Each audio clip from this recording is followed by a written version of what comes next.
마가복음 7장 31절로 37절 말씀입니다.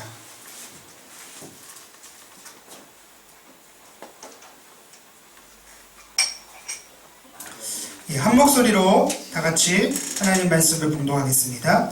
예수께서 다시 두로 지방에서 나와 시돈을 지나고 데가볼리 지방을 통과하여 갈릴리 호수에 이르시매 사람들이 귀 먹고 말 더듬는 자를 데리고 예수께 나와 안수하여 주시기를 간구하거늘 예수께서 그 사람을 따로 데리고 무리를 떠나사 손가락을 그의 양귀에 넣고 침을 뱉어 그의 혀에 손을 대시며 하늘을 우러러 탄식하시며 그에게 이르시되 에바다 하시니 이는 열리라는 뜻이라. 그의 귀가 열리고 혀가 맺힌 것이 곧 풀려 말이 분명하여졌더라. 예수께서 그들에게 경고하사 아무에게도 이르지 말라 하시되 경고하실수록 그들이 더욱 널리 전파하니 사람들이 심히 놀라 이르되 그가 모든 것을 잘하였도다. 못 듣는 사람도 듣게 하고 말 못하는 사람도 말하게 한다 하니라. 아멘. 제가 이 직전에 섬겼던 여의도 순복음교회에서 잊지 말아야 될 하나의 경험, 가르침 가운데 하나는 장애인들에 대한 인식의 전환이었습니다. 여의도 순복음교회 장애인 대교구가 1988년도에 시작됐는데 작년 통계로 약 1200세대가 지금 소속이 되어 있습니다. 아무도 놀라지 않으시는군요. 예. 진짜 놀라야 될 사실은요, 여의도 순복음교회 15개의 대교구 가운데 가장 많은 구제 사역을 하는 곳 가운데 하나가 바로 장애인 대교구입니다. 자기 몸이 많이 불편하고 경제적 사정도 여의치 않고 힘들지만 이웃사랑 실천에 가장 앞장서서 하시는 분들이 바로 장애인들이었습니다.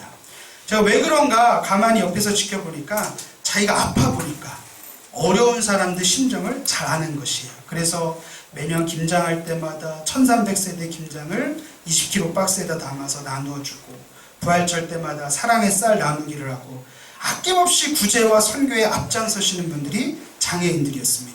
그래서 예수님께서 지극히 작은 자 하나에게 한 것이 곧 내게 한 것이다 하는 말씀이 새롭게 다가오게 되었고 내가 얼마나 장애인들에 대한 편견이 많았는지를 그때 깨달았습니다. 한 예로 이 청각교구 어떤 성도님의 얘기인데 어느 날 교회에서 어떤 부교육자가 설교 시간 때 한 예화를 들었는데 그 예화가 사오정 시리즈였어요. 말귀를 잘 못 알아듣는 사오정 시리즈라니까 사람들이 다 박장대소 하고 막 웃는데 자기는 그 얘기가 하나도 웃기지가 않고 그 많은 웃음소리가 그렇게 마음을 아프게 찔렀다고 합니다. 왜냐하면 자기 자녀가 청각장애가 있어서 평소에 말귀를 잘 못 알아듣는데 그런 얘기가 사람들 사이에 희화화된다는 사실이 너무 가슴이 아파서 그 이후에는 그 예배를 다시는 못 가게 됐다는 그런 말씀을 하실 때 제가 다 마음이 막 찔리더라고요. 그래서 내가 얼마나 그 편견 우리한테 당연시되고 우리가 마땅히 누리는 것들이 그들에게는 매우 불편한 이유가 될 수도 있다는 그런 생각을 해봤습니다. 근데 문제는요, 우리들이 사용하는 이 성경 번역이 한편으로는 장애인들에 대한 배려가 부족합니다. 이 번역의 탓인지 모르겠지만 써서는 안 될 표현들이 많이 나옵니다. 이런 말들은 사실은 장애인들에게 써서는 안 되는 표현이죠. 그래서 이에 대해서 한일장신대학교의 성서신학을 가르치는 최은하 박사는 자신의 논고에서 이렇게 밝힙니다. 요즘 장애인에 대해서 누구도 불구자, 병신, 절름발이, 절뚝발이, 소경, 장님, 벙어리와 귀머거리라는 용어를 공식적인 사용 장소에서는 사용하지 않는다. 이것들은 욕으로 간주될 수 있는 비속어들이고 이들을 사회 밖으로 밀어내는 주변적이고 배타적인 호칭들이다. 언어는 그 시대의 정신이자 수준이며 그것은 긍정적이든 부정적이든 사람들에게 막강한 힘을 발휘하고 있다. 그러므로 차후의 성경 번역은 장애인 사회적 약자의 시각이라는 측면이 중요한 번역 원칙들 가운데 하나가 되어서 성경에 등장하는 장애인 호칭들이 가치 중립적이고 사용 가능한 용어가 될 수 있도록 주의해야 한다. 이렇게 밝혔습니다. 우리가 저도 마찬가지지만 겪어보지 않으면 모르는 게 사람이에요, 사실. 그래서 우리 주변에 아픈 분들, 장애가 있는 분들을 항상 배려할 줄 아는 그런 그러한 믿음의 그리스도인들이 되시기를 주님의 이름으로 부탁드립니다. 근데 이 예수님 당시에도 그런 차별과 잘못된 인식이 지금보다 더 심했습니다. 어떤 질병이나 장애를 신의 저주라고 생각했던 인식이 있었습니다. 요한복음에 보면은 앞을 못 보는 자를 향해서 제자들이 예수님께 물어보죠. 저 사람이 앞을 못 보는 것이 저 사람의 죄 때문입니까? 아니면 부모의 죄 때문입니까? 그러니까 어떤 장애를 항상 죄 문제로 터부시했던 당시 문화를 우리는 살펴볼 수가 있습니다. 그런데 오늘 본문에 보면 어떤 장애인이 등장합니까? 귀가 안 들리고 말을 더듬는 자다라고 성경이 말합니다. 보통 청각장애가 있으면 언어장애가 함께 동반됩니다. 들리지 않으면 말할 수가 없는 신체 구조이기 때문에 그렇습니다. 사실은 마가복음이 전하고자 하는 이 이야기에 담겨있는 메시지는 굉장히 의도적이에요. 이 구약성서에서 이 불안정한 세상, 하나님을 떠난 이 세상, 이 복음이 아직 들어오지 못한 그 세상을 말할 때 항상 장애가 있는 사람으로 묘사합니다. 우리 이사야 6장 9절 말씀을 한 목소리로 한번 읽어볼까요? 화면 보시면서 시작. 여호와께서 이르시되 가서 이 백성에게 이르기를 너희가 듣기는 들어도 깨닫지 못할 것이요 보기는 보아도 알지 못하리라 하여. 이 듣지 못하고 깨닫지 못하는 볼 수 없는 자들, 이들이 메시아 예수 그리스도를 만나게 되면 이 사람들이 어떻게 변화되느냐? 우리 이사야 35장 5절에서 6절 말씀을 한번 다음 화면을 보시면서 읽어볼까요? 시작. 그때에 맹인의 눈이 밝을 것이며 못 듣는 사람의 귀가 열릴 것이며 그때에 저는 자는 사슴같이 뛸 것이며 말 못하는 자의 혀는 노래하리니 이는 광야에서 물이 솟겠고 사막에서 시내가 흐를 것이니. 여러분, 하나님 나라가 임하는 모습을 예언할 때 성경에서는 계속 앞을 못 보는 자들이 보게 되고 못 듣는 자들이 귀가 열리게 될 것이다 라고 예언하고 있습니다. 그러므로 이 마가복음에서 귀가 안 들리고 입이 열리지 않는 자를 통해서 지금 성경은 우리가 살고 있는 이 세상을 상징적으로 보여주고 있는 것이에요. 어떤 의미에서 우리는 다 이런 장애를 다 지니고 있습니다. 우리 인생에서 가장 큰 비극이 무엇입니까? 단절이에요. 나만 홀로 된 상태. 지금 귀가 들리지 않고 말을 못하니까 전혀 의사소통이 이루어지지 않죠. 제가 장애인대교구에 사역하시는 분 어떤 얘기를 들었냐면 이 스마트폰이야말로 우리 장애인 사역에 혁신을 가져다 줬다. 왜냐하면 옛날에는 이게 들리지가 않고 또 이제 뭐 말도 못하니까 위급한 상황에서 못 할 수 없는 거예요. 근데 지금은 이제 영상 통화가 되니까 이 수화로 의사소통이 되니까요. 안 되면 그냥 찾아가는 거예요. 연락할 방법이 없으니까. 여러분, 우리가 그렇게 내가 어떤 외부의 세계와 모든 것이 단절됐다고 상상해 보십시오. 구치소의 독방이 아주 대표적인 이 아닙니까? 모든 외부의 세계하고 철저히 단절되는 것. 아주 무서운 곳이죠.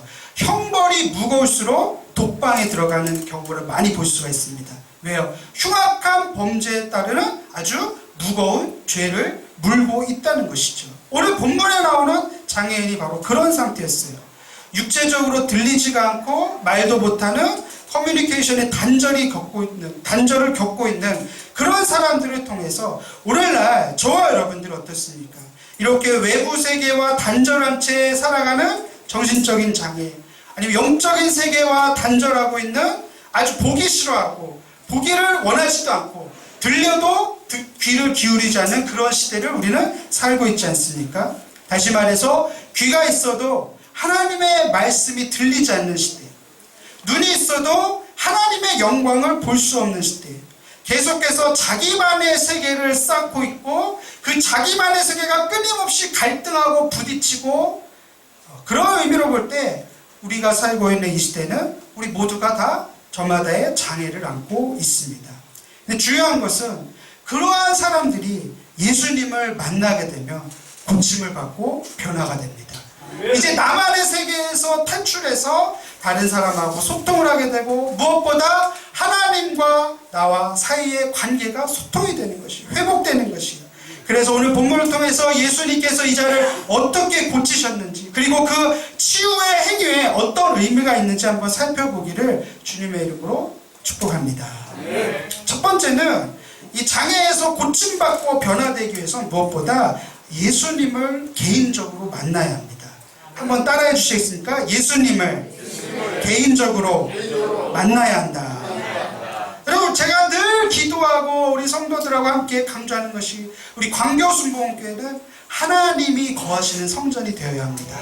그래서 사람들이 예수님을 만나고 싶을 때 갈 수 있는 그런 교회가 되어야 한다. 우리가 그렇게 기도하고 또 그렇게 하나님 앞에 헌신하고 있습니다. 무슨 얘기입니까? 예수님을 개인적으로 만나야 한다. 이 장애인을요, 예수님께서 무리 가운데서 따로 데리고 가십니다. 우리 본문 33절 말씀을 다 같이 한 목소리로 읽어보도록 하겠습니다. 시작. 예수께서 그 사람을 따로 데리고 무리를 떠나사 손가락을 그의 양 귀에 넣고 침을 뱉어 그의 혀에 손을 대시며. 예수님의 치유 방법치고는 조금 비위생적이죠. 네.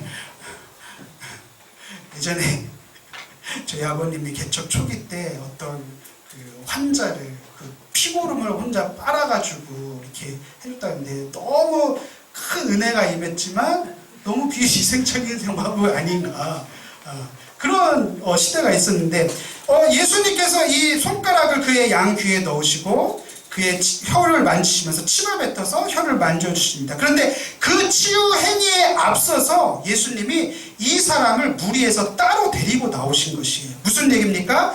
대중들 속에 있는 사람을, 무리 가운데 섞여있던 그 한 사람을 따로 데리고 나오셔서 개인적으로 예수님이 1대1로 마주선 것이죠. 이것이 가르쳐주는 중요한 메시지가 있습니다.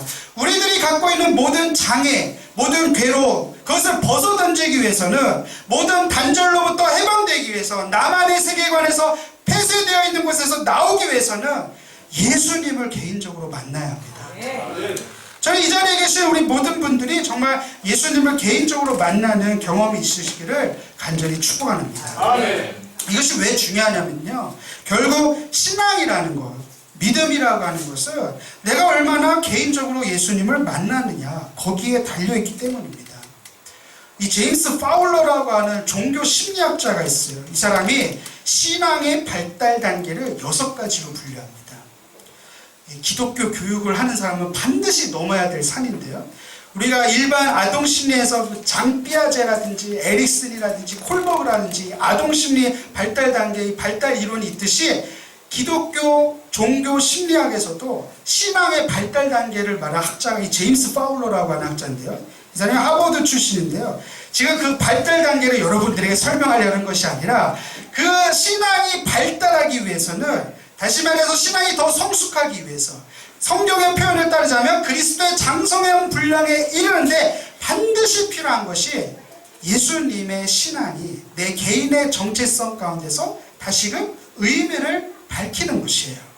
이 말이 좀 어려운 것 같지만 집단적인 신앙에서 점점 나 개인에게 신앙이 어떤 의미인지를 발견해 나가고 그 신앙이 나 개인의 스토리 안에서 고백이 되어질 때 신앙이 발달해 간다라는 이론이에요.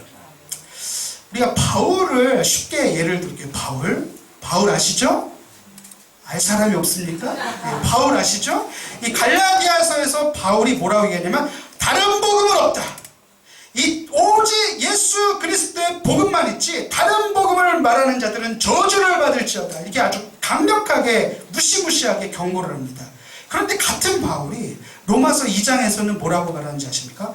나의 복음에 이른 바와 같이 내 복음에 따르면, 쉽게 말하면 내가 복음에 따르면, 바울이 말하는 이게 지금 같은 사람이에요. 갈라디아서에서는 다른 복음을 얘기한 사람은 저주를 받아라 이렇게 얘기했는데 로마서에서는 내 복음에 따르면, 이게 무슨 얘기냐면은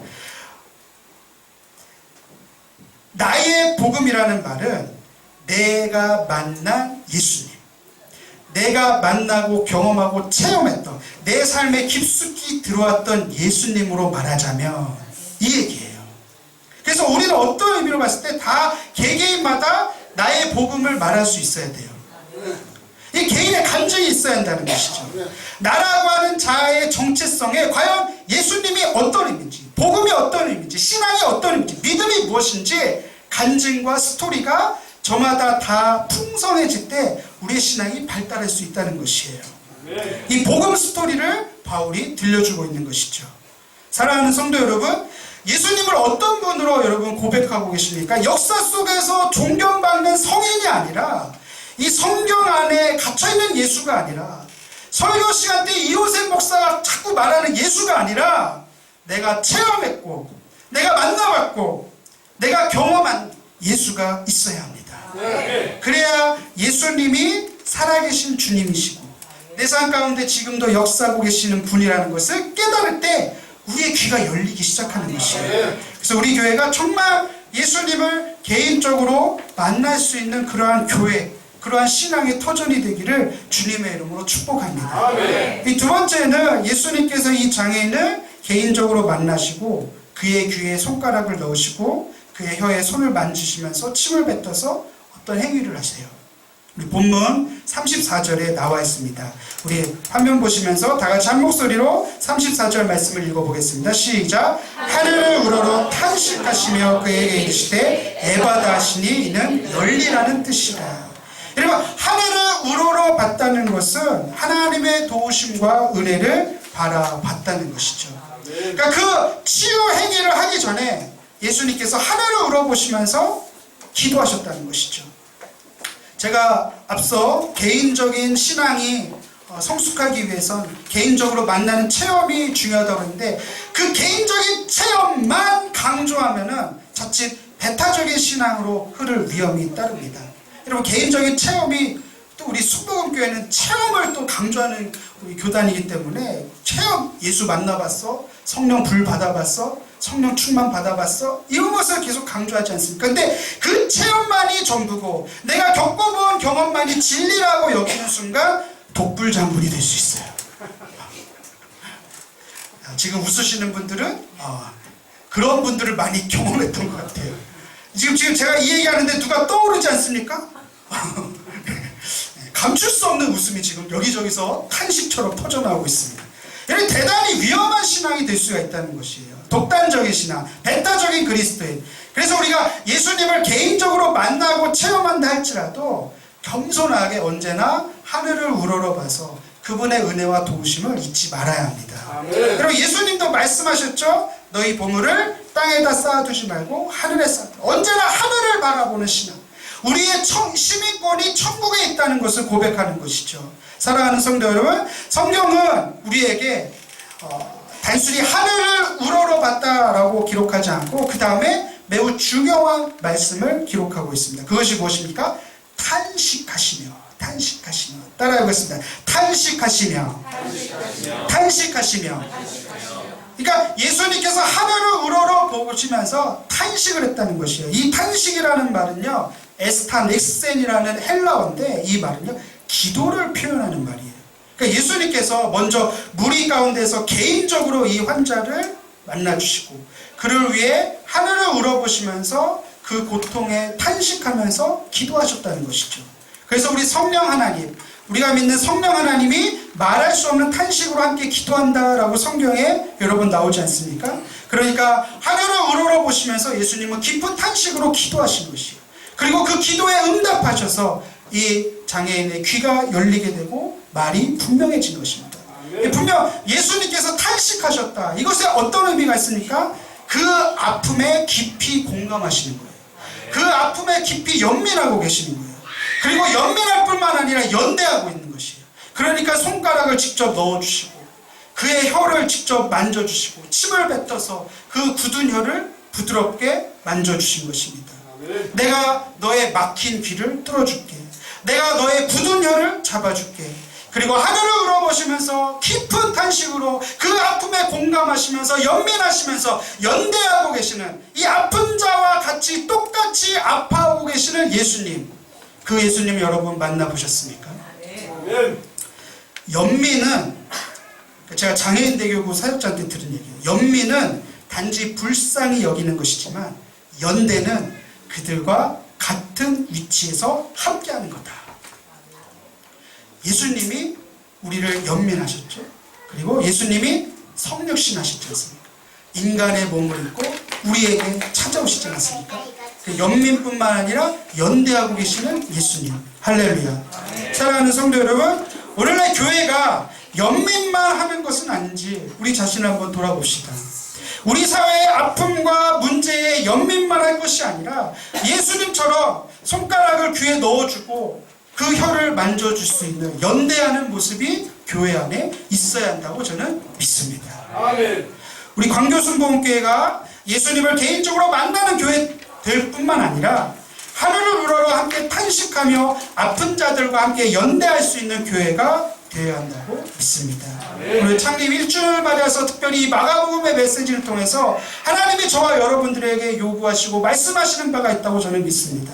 예수님께서 이 장애를 보시면서 따로 데리고 나가신 것도 아마 그런 연대의 의미가 담겨 있다고 저는 생각합니다. 혼자서 듣지 못하는 괴로움 얼마나 힘들었을까요? 자기 의사를 제대로 표현할 수 없는 고통, 견딜 수 없는 소외와 고독과 단절에 주님은 무리들의 그 따가운 시선, 그 차별과 혐오의 시선으로부터 내가 너를 데리고 나오고 내가 너와 함께 할게. 더 이상 아파하지 말고 단절된 채 살지 말고 하늘을 우러러 탄식하며 기도한 것입니다. 이 공감의 공감, 예수님의 공감.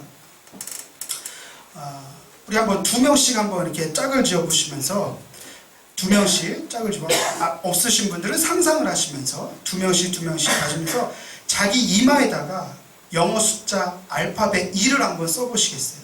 2명씩 예. 한번 2를 한번 써보세요. 2 예. 알파벳 숫자 2 예. 이게 어떤 심리학자가 그런 실험을 했대요. 한번 여기 보십시오. 자기 기준으로 2를 쓴 사람 예. 다 상대방 기준으로 2를 쓰신 분 예. 손 안 드신 분들은 세상 관하는 각오도 없고 구속한 주만 보입니다. 이게 자기 기준으로 쓴 사람들은 안타깝게도 공감 능력이 상대적으로 떨어진다는 것이에요. 그런데요, 놀라운 사실은 이 실험을 일본에서 했는데 이 실험을 가지고 미국에서 어떤 대학 교수가 똑같이 실험했는데 권력이 높은 사람일수록 자기 기준으로 쓴대요. 그러니까 권력이 많으면 많을수록 공감 능력이 상대적으로 많이 떨어진다는 거예요. 사랑하는 성도 여러분, 우리 교회가 부흥되고 돈이 많아지고 사회에서 이름 있는 분들이 많이 나오고 그럴수록 더 공감해야 됩니다. 아픈 자들의 마음을. 우리 주변에 어려운 사람들에 함께 연대할 수 있는 교회가 필요한 것입니다. 이 로랑 베그라고 하는 프랑스의 사회 심리학자가 쓴 도덕적 인간이 왜 나쁜 사회를 만드는가라는 책이 있어요. 이 책에 따르면요, 도덕적인 사람일수록 세계의 빈곤 문제나 기아 문제에 부정적인 현실을 외면하는 경향이 강하다고 합니다. 요즘 우리 사회에 대두되고 있는 문제가 무엇입니까? 불평등, 불공정 이런 거 아닙니까? 여러분, 이 책에 따르면요, 도덕적인 사람일수록 이런 것에 무감각할 수 있다는 것이고 타인의 고통에 공감하지 못하기 때문에 피해자들을 업신여기는 경향이 많다는 것이에요. 우리가 세월호 참사를 겪으면서 그런 모습을 우리는 많이 보지 않았습니까? 더 문제가 심각한 것은 도덕적 만족감을 획득한 뒤에는 그 위에는 그 의무감에서 해방돼서 더 탐욕스러워질 수 있다라고 경고합니다.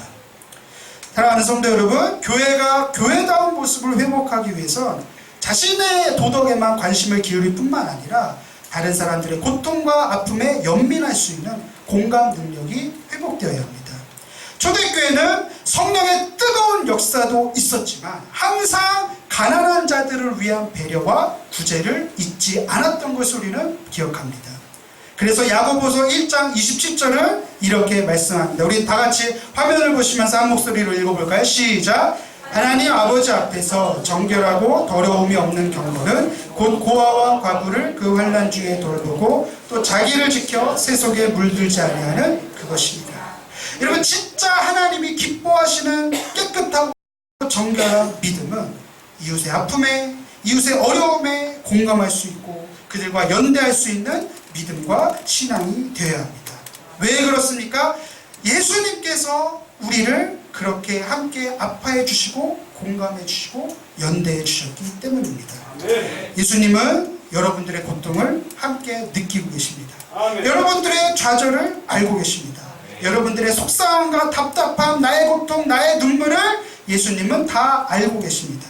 그래서 중요한 사실이 예수님이 저와 여러분들을 고쳐주실 수 있습니다. 아멘. 사랑하는 성도 여러분, 우리 교회 앞으로 예수님을 개인적으로 만날 수 있는 그런 교회가 되길 바라고, 더 나아가서 하늘을 우러러 이웃들의 아픔과 고통에 함께 탄식함으로 기도할 수 있는 교회가 되기를 바랍니다. 아멘. 그래서 이 장애인이 예수님을 만나서 막혔던 귀가 열리게 된 것 같이 우리들의 귀가 열리는 에바다의 축복이 오늘 우리에게 임할 줄 믿습니다. 아멘. 그리고 귀가 열린다는 것은 예수님의 말씀이 우리들의 삶 가운데 들려지는 것이, 내가 어떤 선택을 하든 내가 어떤 결정을 하든 늘 예수님의 말씀에 귀를 기울일 수 있는 에바다의 축복이 우리 교회 가운데 있기를 주님의 이름으로 축복합니다.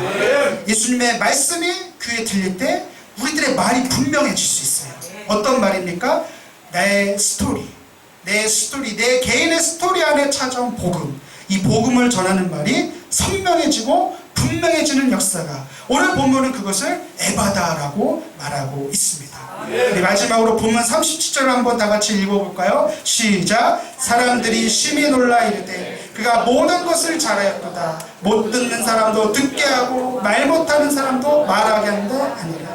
여러분, 그동안 못 들었던 사람들, 진리를 깨닫지 못한 자들에게 진리를 깨닫게 해주는 역사가 나타났습니다. 그리고 그들이 이제 말을 막 하기 시작합니다. 어떤 말입니까? 많은 사람들에게 좋은 소식, 복음이 들려지게 됩니다. 지금 무슨 얘기를 하고 있는 것입니까? 예수님을 만나서 우리들의 귀가 열리고 말이 분명해지며 우리 광교순복음교회 통해서 복음이 더욱 선명하게 이 지역과 열방과 온 세계에게 전달되는 역사가 나타나게 될 것입니다. 할렐루야! 할렐루야! 그래서 예수님 오늘 이 시간 우리들의 귀에 손가락을 넣어주시고 우리들의 굳은 혀에 침을 뱉어주시고 고쳐주시옵소서. 그래서 우리가 예수님을 만나 이 생생한 체험, 우리 주변의 이웃과 고통에 함께 연대할 수 있는 기도가 함께 터져나오는 그런 놀라운 일들이 우리들의 삶 가운데, 여러분들의 가정 가운데 나타나시기를 주님의 이름으로 축복합니다. 축복합니다. 함께 기도하겠습니다. 하나님, 나도 이제 예수님의 말씀에 귀가 열리는, 그리고 그 예수님을 분명하게 전할 수 있는 우리의 혀가 되기를 원합니다. 하나님, 우리를 고쳐주시옵소서. 우리 답답한 가슴을 주님의 은혜로 고쳐주시고 이제 막혔던 귀가 뚫리고 우리 막혔던 입이 열리게 되는 에바다의 축복이 임하게 되라고 다같이 주여 삼창하시고 기도하도록 하겠습니다. 주여 주여 주여.